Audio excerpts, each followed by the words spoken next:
Mario Harris, football, 1968 to 1971, the Rowan Athletics Hall of Fame class of 2018.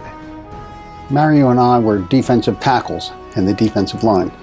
He was on the left side, I was on the right side, and then when I was a senior, he then became a linebacker behind me, and I was still on the right side.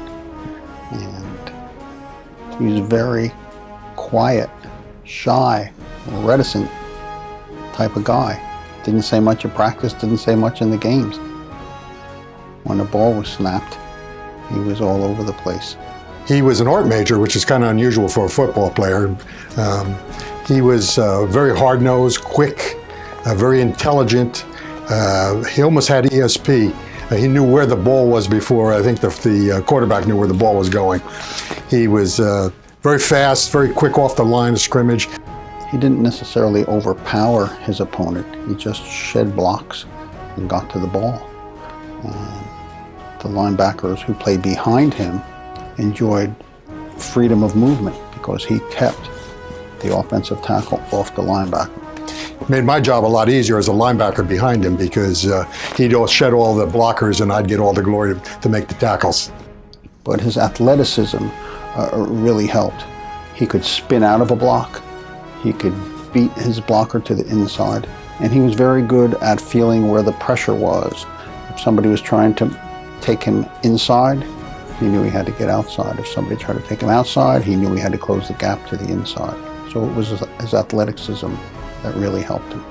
Well, he had a nose for the football, so they had to double team him first of all, which makes their line a little bit more penetrable by other people, the nose guard and the linebackers and such. So they mostly ran to the other side, quite frankly, so to get away from Mario's speed.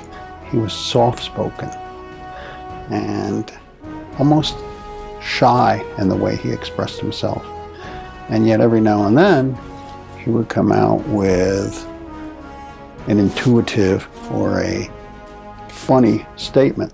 So he was a good teammate.